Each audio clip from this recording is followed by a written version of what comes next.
Lesbians, what's by far the sweetest, most cutesiest, most thoughtful, most kind, most extending of oneself thing that has been done for you by another woman?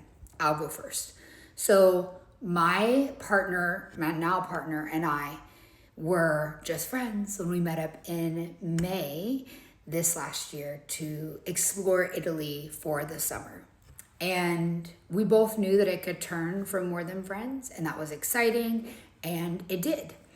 About 2 weeks into our time together in Italy, we were truly falling in love. We were celebrating, we were having champagne overlooking the ocean, and I get a call that my parents were in a horrific boating accident where 2 lives were lost, and my parents barely narrowly survived. Like literally, my mom was trapped under the water, under a boat, in a cabin, and swam out by a miracle. I truly believe she saw the light of God showing her the way out during essentially like a tornado on the water.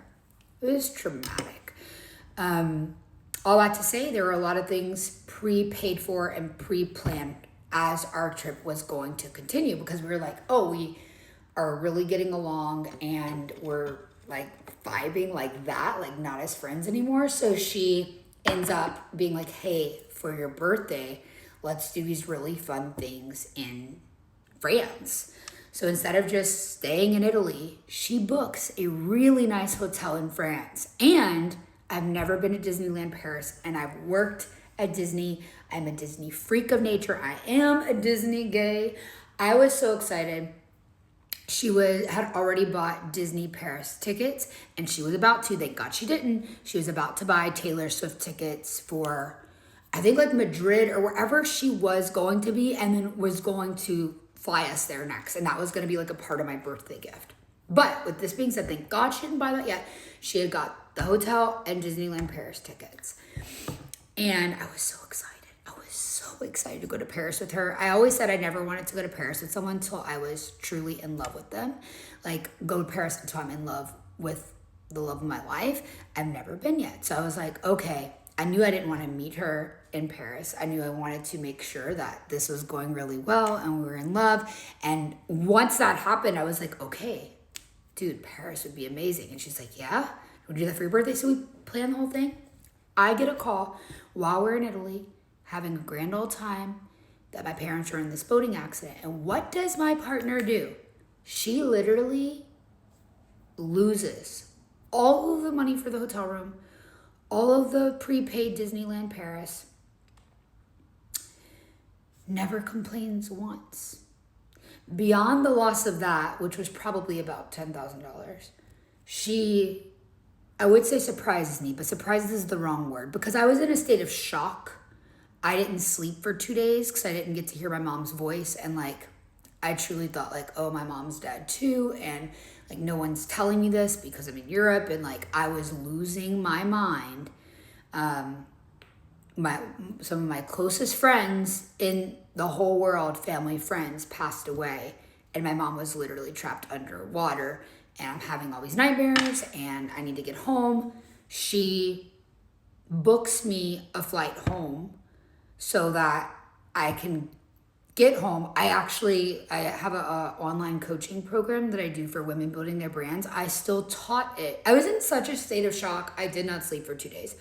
This woman never complained once, okay, about any of the losses.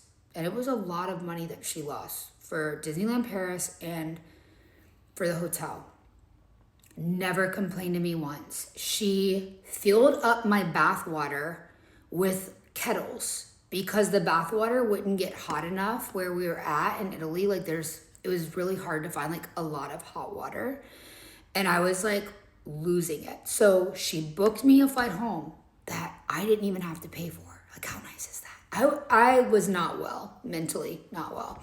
And I'm literally not even able to move. And she like gets me in the bathtub and gets hot water in there. And then I had panic attacks and didn't sleep for 2 days.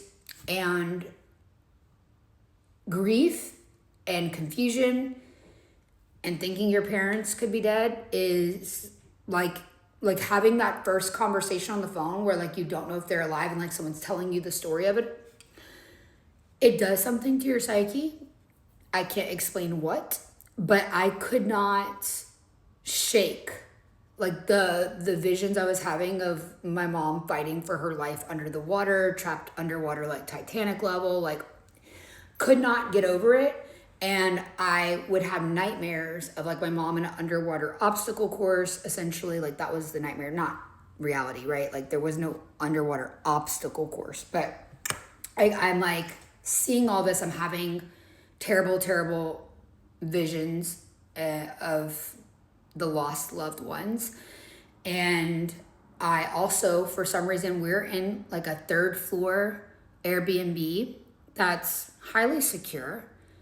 I somehow have panic attacks thinking that there's a killer inside of the condo. I'm losing it.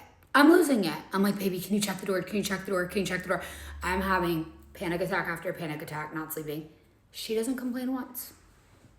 She literally just hugs me and prays with me and soothes me and is like, it's gonna be okay. Here's your ticket home. Literally helped me pack my things, like helped me function as a human. Was like, hey, you need to stop working, because like all I would do is like just keep doing work, because like I couldn't think. It's like I couldn't function, but yet I couldn't stop. I was like stuck. It's the weirdest thing. Trauma is weird. This is the most traumatic thing I've ever experienced. All I have to say is get you a life partner who does really, really sweet things for you when you're going through tough times. And someone who is genuinely thinking, how can I make your life easier when you're going through something hard, is the most important trait you need to look for in a life partner. Because without her, I honestly don't know how long it would have taken me to pull myself out of the panic attack if I was alone, to be able to get a flight, to come home, to like think, to do certain things, because I was just stuck. It's like my brain, it's like I was outside of myself. I can't explain it. Maybe you've been through grief or shock and fear and you've experienced something like this. Let me know. I've never experienced anything else like that, so it's really weird to me. But all I know is my beautiful girlfriend really took care of me, mind, body, spirit, and never complained once about any of the losses. And I had just started falling in love with her, but when I got home and I was able to actually process, like get my brain back, I was like, that is the kind of woman I want by my side for life. That is a real woman. That is a good woman. That is my woman. I'm curious, what is the nicest, sweetest, most considerate, loving thing a woman's done for you? Okay, let me know. And also let me know if you've been through trauma like that, like where your brain literally just gets stuck.